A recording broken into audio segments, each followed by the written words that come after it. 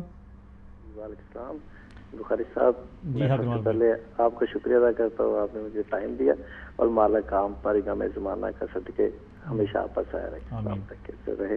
ایک دعا ہے مولا علی علیہ السلام نے جی جی جب آپ نے بیٹے دے دیے تھے مولا رسول خدا صلی اللہ علیہ وسلم کو، تو آپ نے ایک دعا مانگی تھی، وہ دعا پڑھنا چاہتا ہوں۔ جی یا رب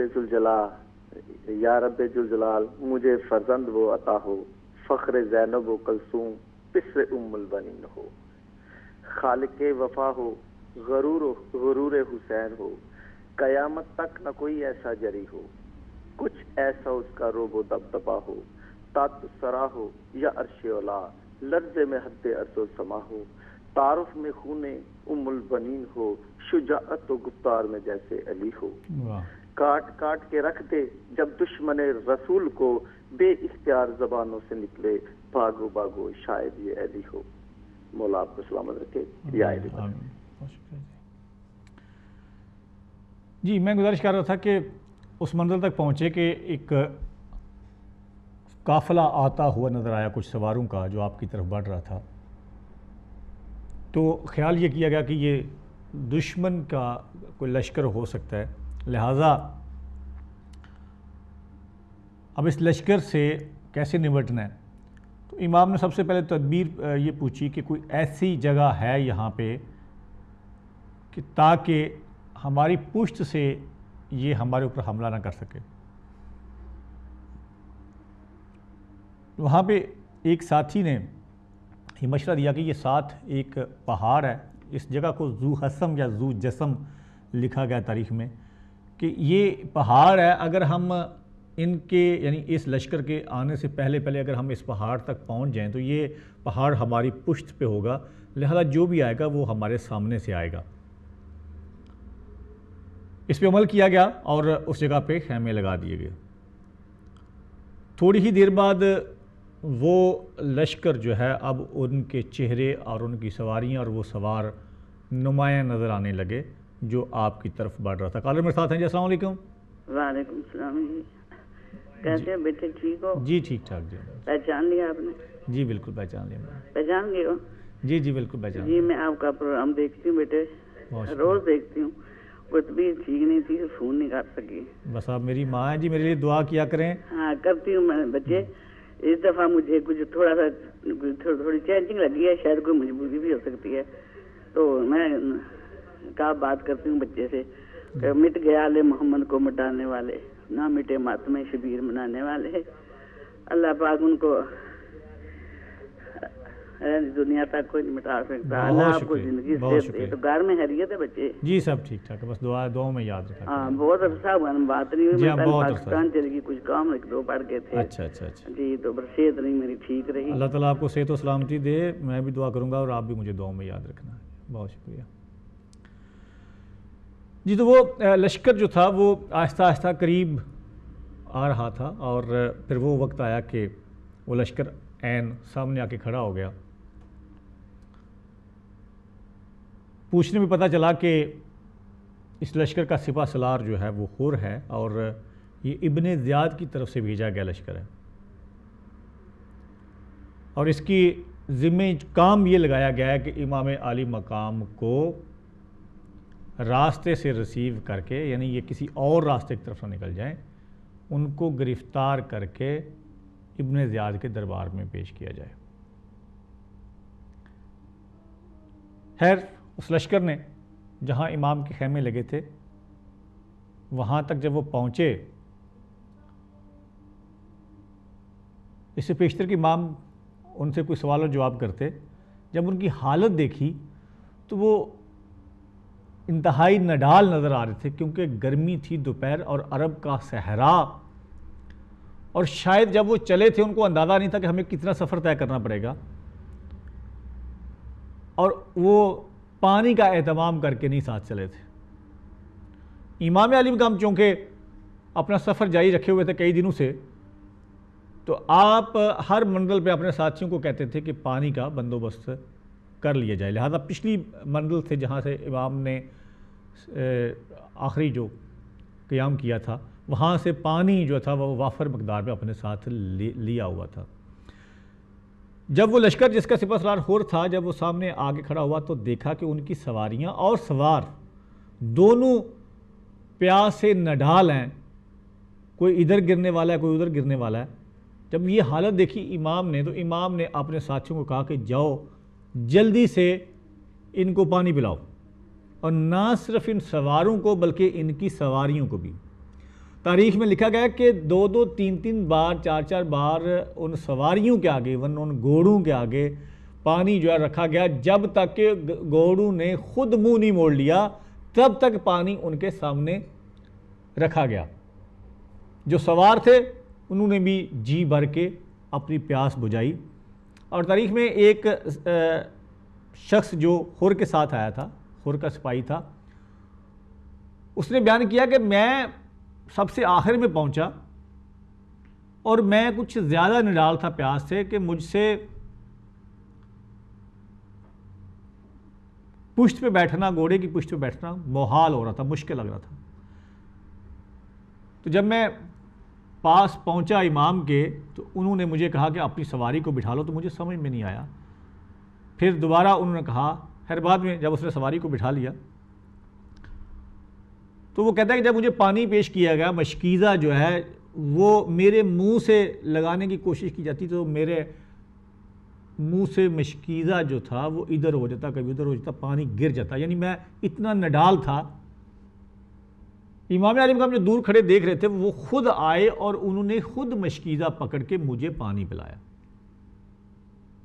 جب یہ سب پانی پی چکے تو امام علی مقام اپنے خیمے میں چلے گئے، اور حر نے اپنے ساتھیوں کو کہا کہ آپ لوگ بھی خیمے یہیں نصب کر دیں۔ تھوڑے سے فاصلے پہ حر کے ساتھیوں نے بھی اپنے خیمے لگا لیے۔ نماز ظہر کا وقت ہوا اور امام نکلے جماعت کرانے کے لیے۔ حر سے پوچھا کہ تم لوگ اپنی الگ نماز پڑھو گے یا ہمارے ساتھ پڑھو گے؟ حر اور اس کے ساتھیوں نے کہا جی کہ ہم آپ کے پیچھے ہی نماز پڑھیں گے، لہٰذا آپ کے پیچھے ہی نماز پڑھی گئی۔ نماز پڑھنے کے بعد حر نے اپنے آنے کا سبب بتایا کہ مجھے یہ حکم ملا کہ میں گرفتار کر کے ابن زیاد کے دربار میں آپ کو پیش کروں۔ تو امام نے کہا کہ دیکھو میں اپنی مرضی سے یہاں نہیں آیا، مجھے یہاں پہ بلایا گیا آپ لوگوں کی طرف سے، کوفہ کے رہنے والوں کی طرف سے، فلاں فلاں شخص نے مجھے خط لکھ کے بلایا۔ تو حر نے کہا جی کہ مجھے تو ایسے کسی خط کا معلوم نہیں، مجھے نہیں پتا کہ کون لوگ ہیں آپ کو بلانے والے۔ لہذا امام نے اپنے ساتھی کو کہا کہ جاؤ وہ تھیلا لے کے آؤ جس میں وہ خطوط پڑے ہیں، اور تاریخ لکھتی ہے کہ تقریباً 2 تھیلے بھرے ہوئے تھے ان خطوط کے، تقریباً 12,000 کے لگ بھگ وہ خطوط وہ لا کے حر کے سامنے انڈیل دیے گئے وہ دونوں تھیلے، اور کہا کہ یہ پڑھو۔ اور جب وہ وہ خطوط دیکھنے لگا تو ان میں کوفہ کے جو برگزیدہ لوگ تھے، جو معتبر ہستیاں تھیں کوفہ کی، یہ سارے خطوط ان کے ناموں سے بھیجے گئے تھے۔ لہذا امام نے کہا کہ اب تم نے دیکھ لیا، تمہیں یقین ہو چکا کہ میں یہاں اپنی مرضی سے نہیں آیا، لیکن اب اگر میں آ گیا ہوں اور تم لوگوں کو میرا آنا یہاں ناگوار گزرا ہے یا تم لوگوں کو پسند نہیں، تو بہتر یہ ہے کہ تم واپس لوٹ جاؤ اور میں اپنا راہ لیتا ہوں۔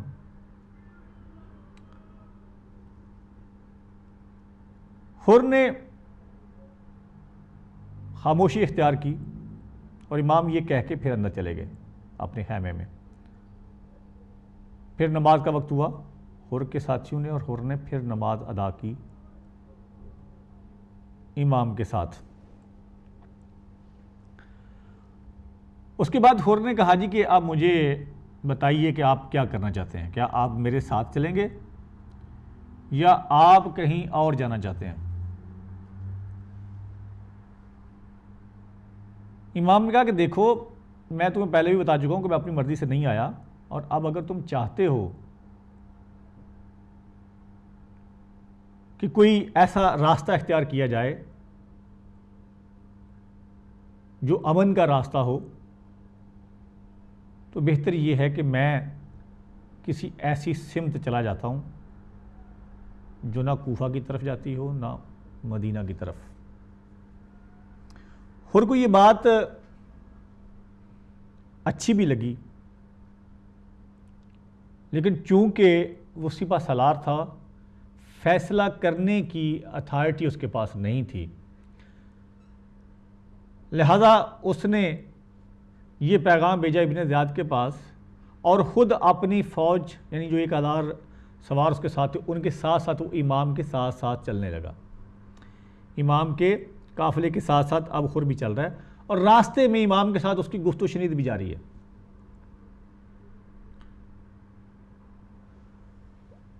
ادھر سے ابن زیاد کا قاصد بھی حر کے پاس پہنچ چکا کہ تمہیں جو حکم دیا گیا کہ حسین کو گرفتار کر کے لے کے آؤ اور یا پھر ان کو کسی ایسی جگہ پہ روک دو جہاں پہ کوئی آب و گیا یعنی پانی قریب قریب نہ ہو، صحرا کے کسی ایسے مقام پہ۔ اب خود ساتھ ساتھ چل رہا ہے اور کہتے ہیں کہ ایک ایسی جگہ آئی جہاں پہ امام علی مقام کی سواری یعنی آپ کا گھوڑا جو ہے وہ رک گیا۔ سمجھا گیا کہ شاید سواری تھک گئی ہے، جانور ہے، اتنا لمبا سفر، دوسری سواری تبدیل کی گئی لیکن گھوڑا آگے نہیں بڑھا، تیسری سواری، گھوڑا وہیں رک گیا۔ امام علی مقام نے پوچھا ساتھیوں سے کہ یہ کون سی جگہ ہے؟ ایک نے کہا کہ آقا اسے نینوا کہتے ہیں۔ دوسرے سے پوچھا کہ اس کا کوئی اور نام بھی ہے؟ ایک نے کہا کہ اسے شط الحرب کہتے ہیں۔ پھر پوچھا کہ اس کا کوئی اور نام؟ ہاں اسے شط الفرات بھی کہتے ہیں۔ کوئی اور نام؟ اس کو غادریہ بھی کہتے ہیں۔ اس کے علاوہ کوئی نام؟ ایک نے کہا ہاں اس کو کربلا بھی کہتے ہیں۔ اب کربلا کا نام سننا تھا، امام سواری سے نیچے اتر آئے، سرکار غازی عباس کو آواز دی کہ عباس خیمے یہیں نصب کر دو، یہی ہماری منزل ہے۔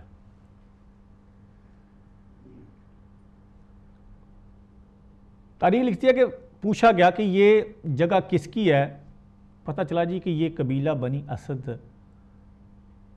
ان کی یہ جگہ ہے اور جو بالکل ویران پڑی ہے، بنجر زمین ہے۔ قبیلہ بنی اسد کے کچھ لوگوں کو بلایا گیا اور ان سے پوچھا گیا کہ یہ جگہ آپ لوگوں کی ہے؟ ہاں جی ہے۔ کہا میں یہاں کچھ دن رکنا چاہتا ہوں۔ تو پہلے تو انہوں نے کہا کہ آقا آپ یہاں پہ کیوں رک رہے ہیں؟ یہ جگہ مناسب نہیں ہے آپ کے لیے، کیونکہ یہاں سے جتنے انبیاء کا گزر ہوا ہے وہ اس مقام پہ کھڑے ہو کے رو کے گئے ہیں۔ آپ کے بابا یہاں سے گزرے تو وہ بھی یہاں پہ اس جگہ پہ کھڑے ہو کے روئے، تو یہ جگہ اچھی نہیں ہے، آپ کسی اور جگہ جا کے رک جائیں۔ کہا نہیں، مجھے یہیں رکنا ہے، لیکن مجھے بتایا جائے کہ اس جگہ کی قیمت کیا ہے، میں اس جگہ کی قیمت ادا کرنا چاہتا ہوں۔ قبیلہ بنی اسد کے لوگوں نے کہا جی کہ آپ کو قیمت ادا کرنے کی ضرورت نہیں ہے، آپ نے جتنے دن رکنا ہے آپ رکیں، اس کے بعد آپ اپنا سفر جاری رکھیں۔ آپ امام نے کہا کہ نہیں، میں اس جگہ کی قیمت ادا کرنا چاہوں گا، کیونکہ میں غاصب نہیں ہوں، میں فاطمہ کا لال ہوں، میں غصب نہیں کر سکتا۔ قیمت ادا کر دی گئی۔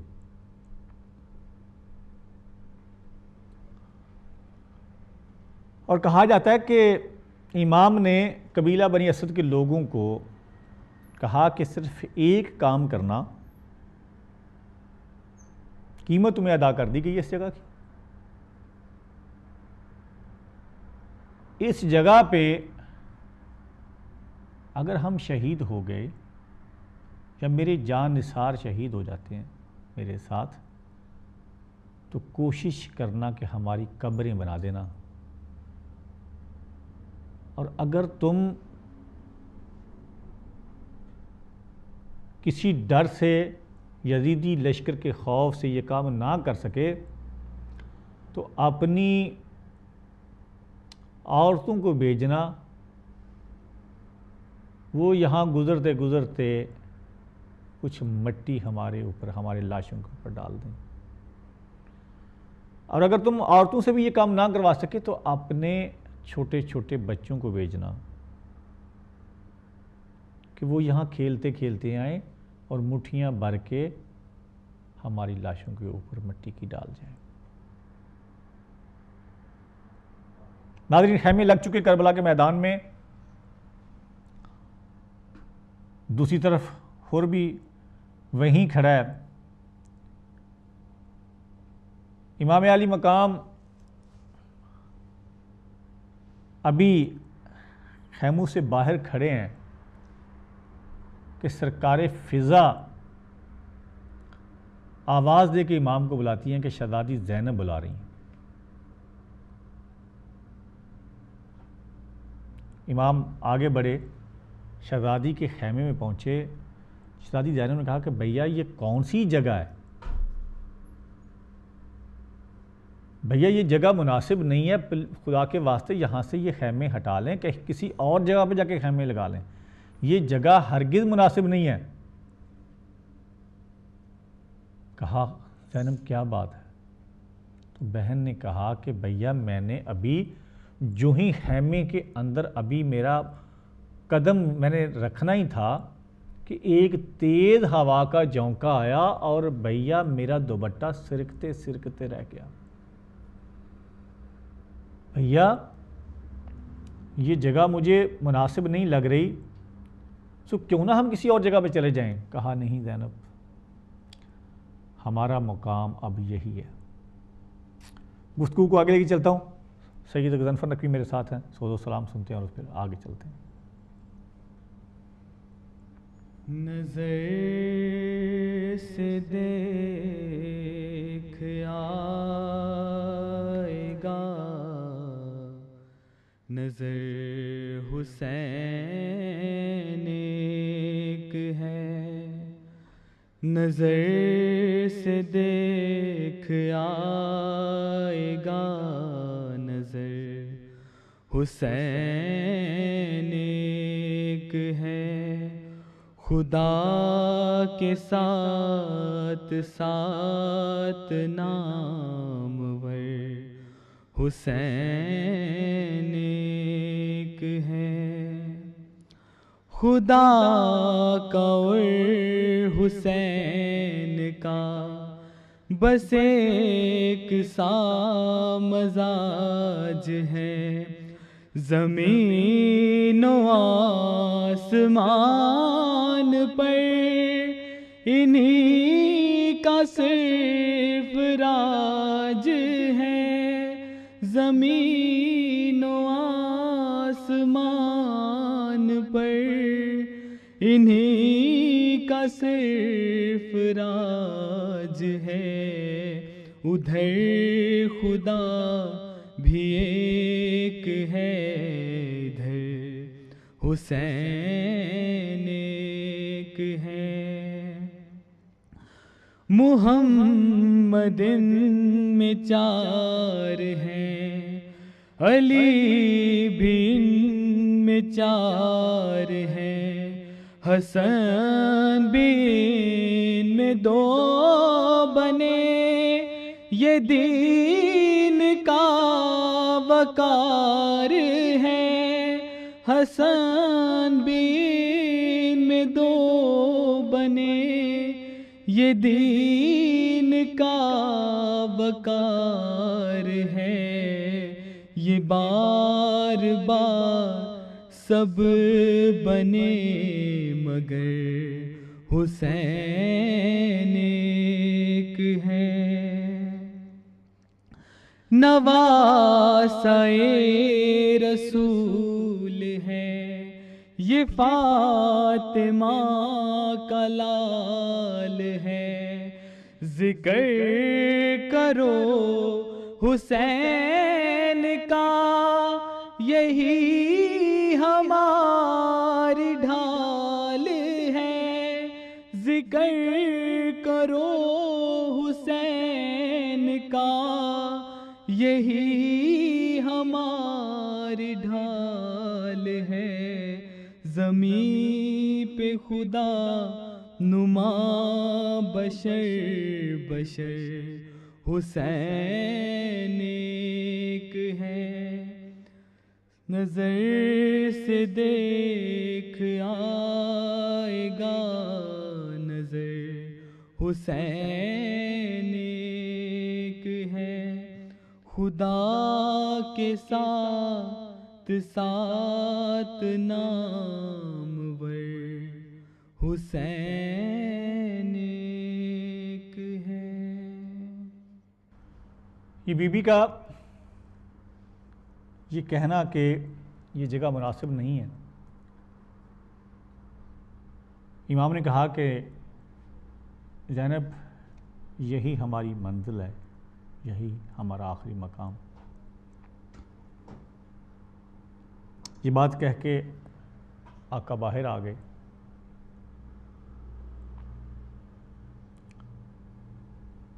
تاریخ لکھتی ہے کہ زینب جو کہ گھبرائی ہوئی تھیں، اس جگہ پہ پہنچ کے ایک عجیب سی گھبراہٹ شہزادی کو ہو رہی تھی۔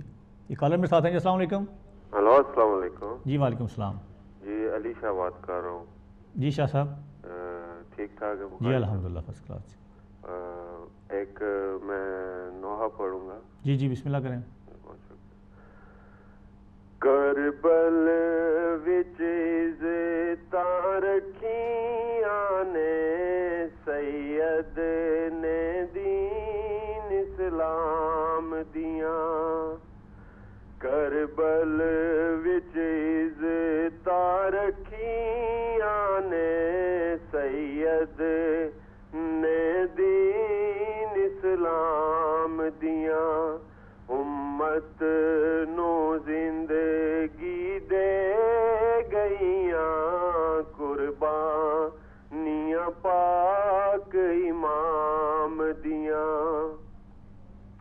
او جنہیں اپنے آوار کے سب کنبا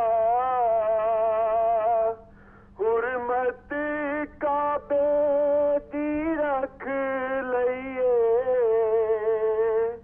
جنہیں اپنے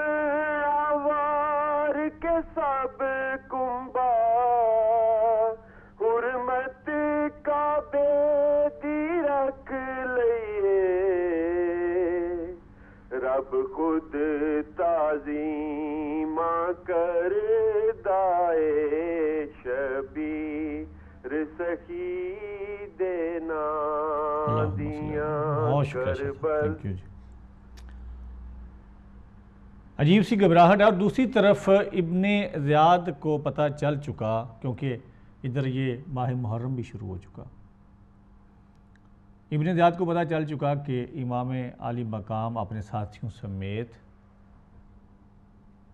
کربلا کے میدان میں اپنے خیمے لگا چکے ہیں، اور ہر جو کہ 1000 کے لشکر کے ساتھ آپ کی نگرانی پہ مامور ہے.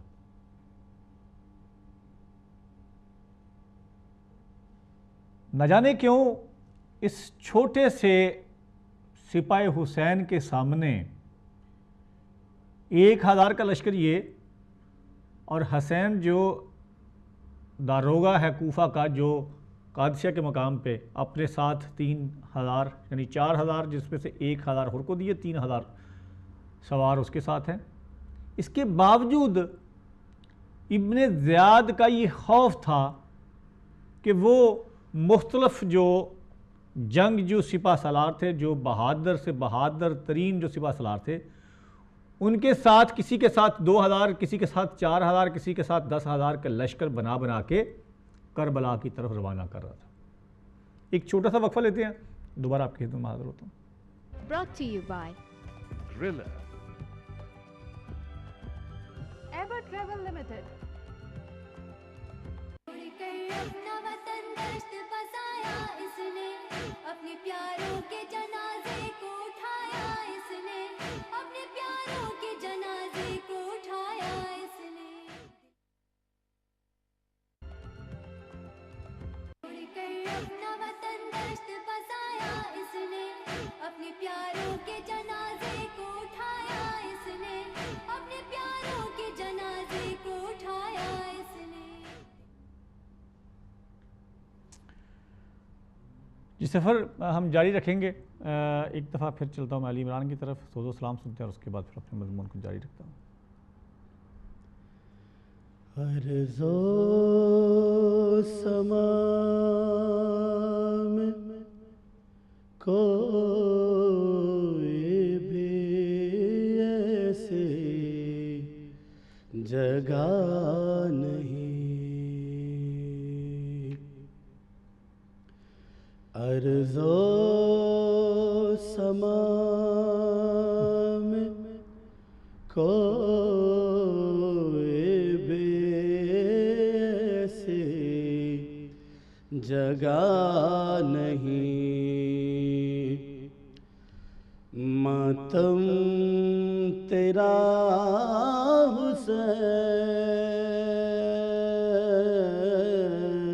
حسین، ماتم تیرا حسین، جہاں پر وفا نہیں،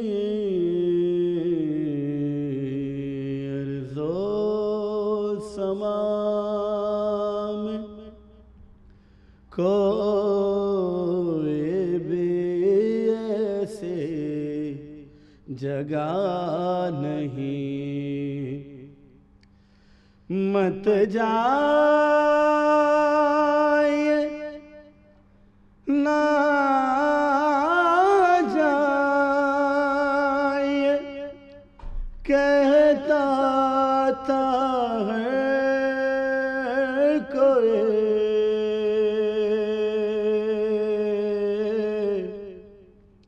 مت جائے نہ جائے کہتا تھا ہے کوئی،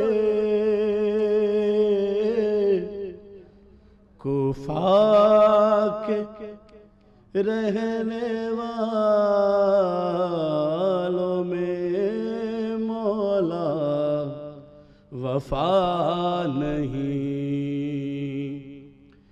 کوفہ کے رہنے والوں میں مولا وفا نہیں، صد شرم کے حسین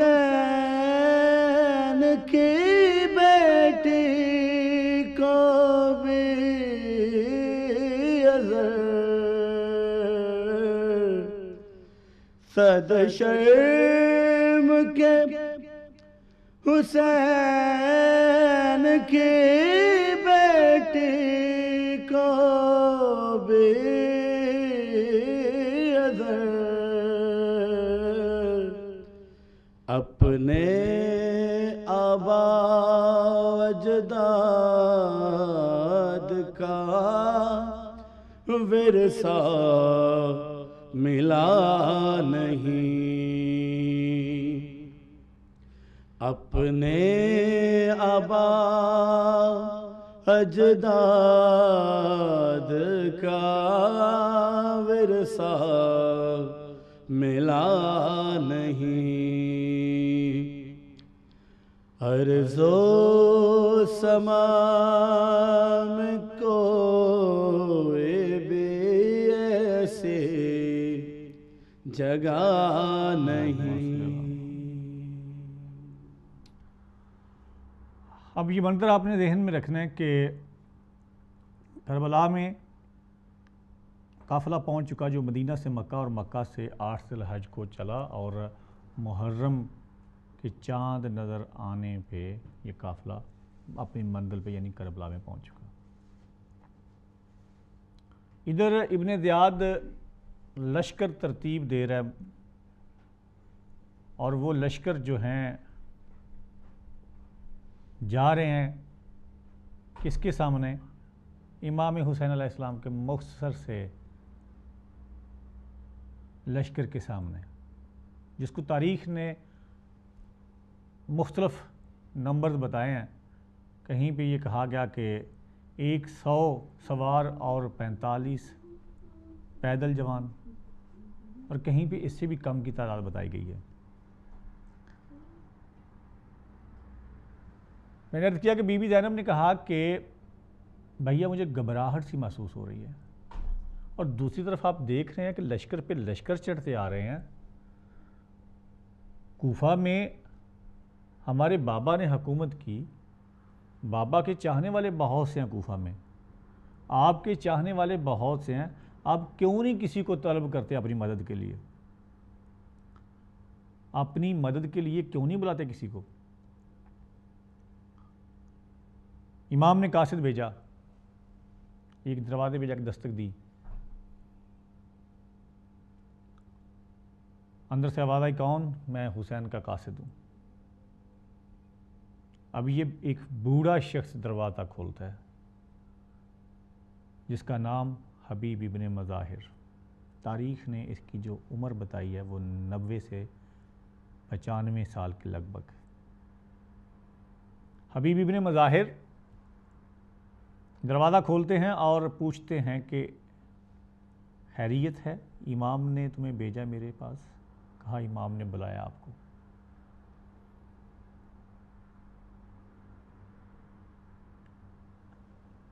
یہ اتنی بات تھی کہ حبیب خاموش ہو گئے۔ مومنہ بیوی جو ساتھ کھڑی تھی پوچھا حبیب تم چپ کیوں کر گئے؟ اب حبیب جو صورتحال کو پہلے سے بانپ چکے تھے، کہا کہ یہ دو شخصیات آپس میں ٹکرا رہی ہیں۔ بیوی کو غصہ آ گیا، کہا وائے ہو حبیب تم پہ، نبی کا نواسہ تمہیں بلا رہا ہے اور تم کیا کہہ رہے ہو؟ حبیب نے کہا کہ اے مومنہ میں تو تمہیں آزما رہا تھا، بلکہ بیوی نے یہاں تک کہہ دیا کہ تم گھر میں بیٹھو میری چوڑیاں پہن کے اور میں جاتی ہوں حسین کی مدد کرنے۔ حبیب اٹھے، اپنے غلام کو گھوڑا دیا اور کہا کہ فلاں جگہ پہ کوفہ سے باہر فلاں مقام پہ جا کے کھڑے ہو جاؤ، میں لوگوں کی نظروں سے بچ بچا کے وہاں تک آتا ہوں۔ غلام پہنچ چکا گھوڑا لے کے۔ اب حبیب ابن مظاہر کو وہاں پہنچنے میں چونکہ پیدل جا رہے تھے تھوڑی سی دیر ہو گئی. قریب جا کے دیکھتے ہیں کہ غلام گھوڑے کے کان میں کچھ کہہ رہا ہے اور گھوڑے کی آنکھوں سے آنسو جاری ہیں.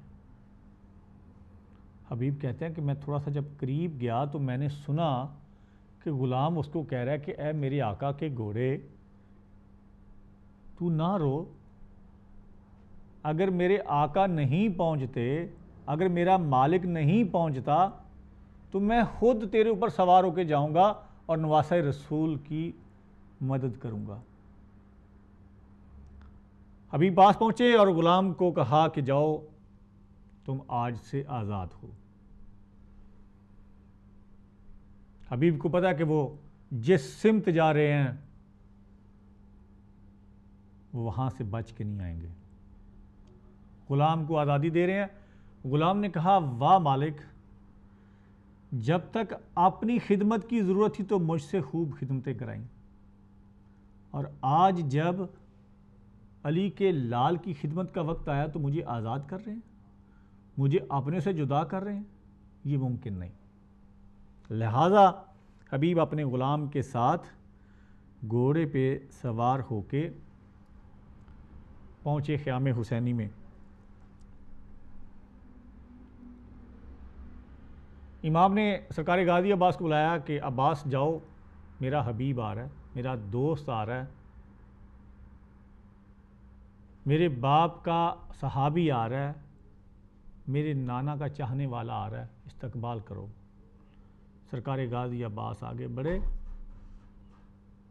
اور حبیب کا استقبال کیا. امام اپنی نشست سے اٹھ کے آگے بڑھ کے حبیب کو گلے سے لگایا.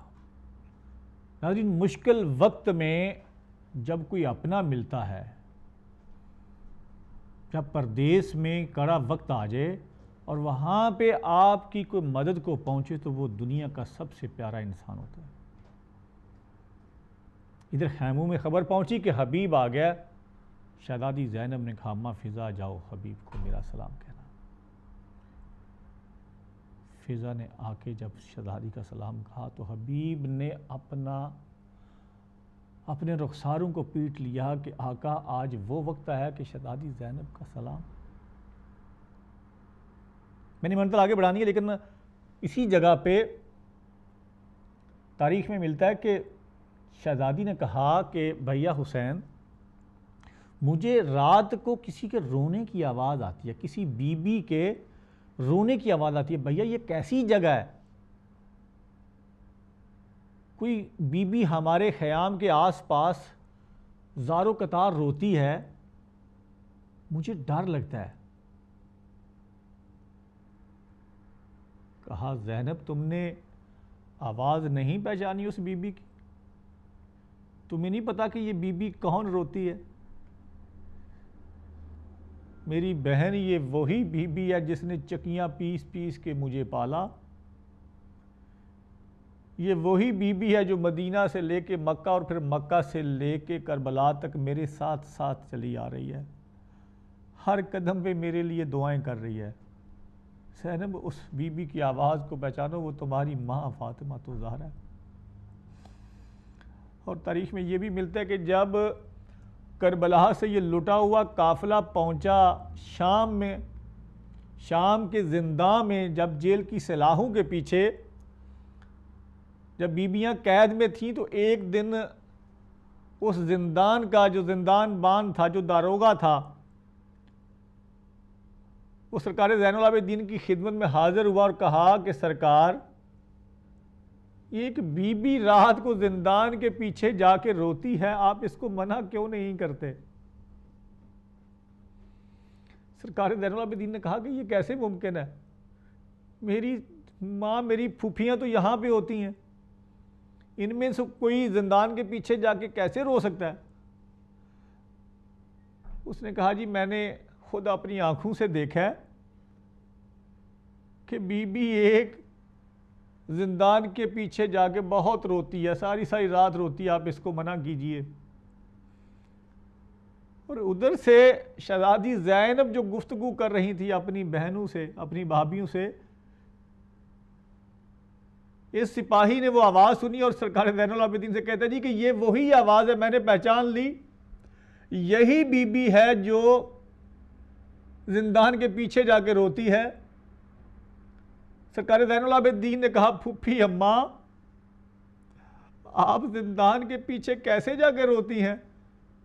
شہزادی زینب نے کہا کہ سجاد یہ کیسے ہو سکتا ہے، اس کو بولو کہ آج رات کو جب وہ بی بی آئے اور یہ اس کو دیکھے تو ہمیں بتائے۔ دوسری رات کو وہی ہوا، وہ دوڑتا ہوا آیا اور سرکار سجاد کو کہا کہ آئیے میں دکھاؤں وہ بی بی رو رہی ہے بیٹھ کے۔ سرکار سجاد نے اپنی پھوپھی کو بلایا کہ پھوپھی اماں آئیے میرے ساتھ۔ شہزادی زینب جب آگے بڑھی اور دیکھا کہ کوئی حسین کا نام لے لے کے بہن کر رہی ہے، کوئی بی بی جس نے اپنے چہرے پہ چادر ڈالی ہوئی ہے اور زاروں قطار رو رہی ہے، شہزادی زینب کہتی ہے اے خاتون تم کون ہو؟ تم حسین کو رونے والی کون ہو؟ میں بھی حسین کو رونے والی ہوں، میں حسین کی بہن ہوں، تم کون ہو جو میرے بھائی کو اس طرح رو رہی ہو؟ اس خاتون نے مڑ کے دیکھا، کہا زینب مجھے پہچانو، میری بیٹی میں تمہاری ماں ہوں، میری بیٹی مجھے پہچانو۔ کہا اماں میرے بچپن میں آپ رخصت ہو گئی، مجھے چہرے کے خد و خال یاد نہیں، اماں پلیز اماں اپنے منہ سے چادر ہٹائیے، مجھے دیدار کرنے دیجئے۔ بیٹی کی درخواست پہ ماں نے جب چہرے سے نقاب ہٹایا تو زینب پیٹ کے کہتی اماں یہ آپ کے چہرے پہ خون کیسا، اماں یہ آپ کے رخساروں پہ خون کیسا؟ کہا بیٹی یہ تمہارے بھیا کا خون ہے، میں نے کربلا میں جب میرے لال کی قربانی ہو رہی تھی، یہ حسین کا خون ہے جو میرے رخساروں پہ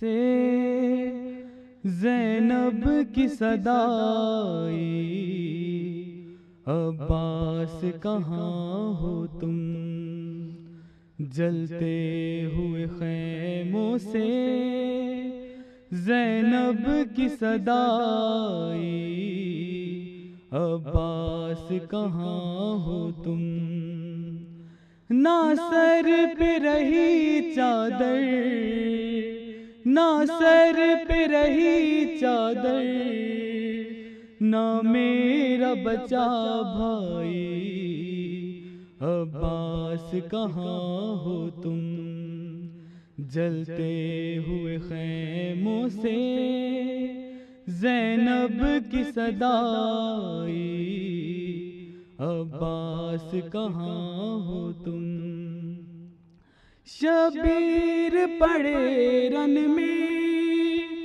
2 روز کا پیاسا ہے، تیروں سے ہوا چھلنی مظلوم کا لاشا ہے، نہ کفن ملا اس کو نہ قبر بھی بن پائی، عباس کہاں ہو تم، جلتے ہوئے خیموں سے زینب کی صدائی عباس کہاں ہو تم، ہائے شمر کمینے نے معصوم سکینہ کے مارے ہیں تماچے بھی، ہائے پھول سے گالوں پہ آ جاؤ چچا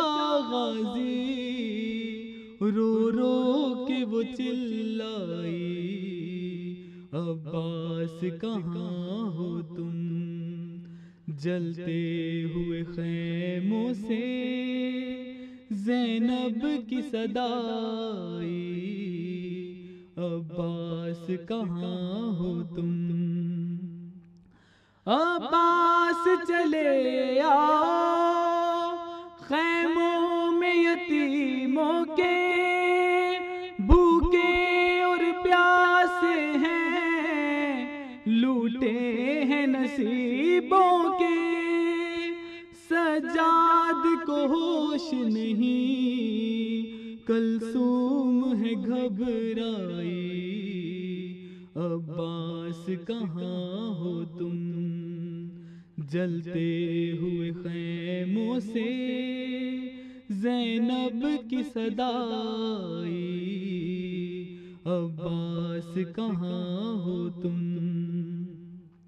جلتی ہوئی دھرتی پر مظلوم کی لاش پڑی، روتی ہے سکینہ بھی بابا کے پاس کھڑی، ہائے حال یتیمانہ غربت کی گھٹا چھائی، عباس کہاں ہو تم؟ جلتے ہوئے خیموں سے زینب کی صدا آئی، عباس کہاں ہو تم؟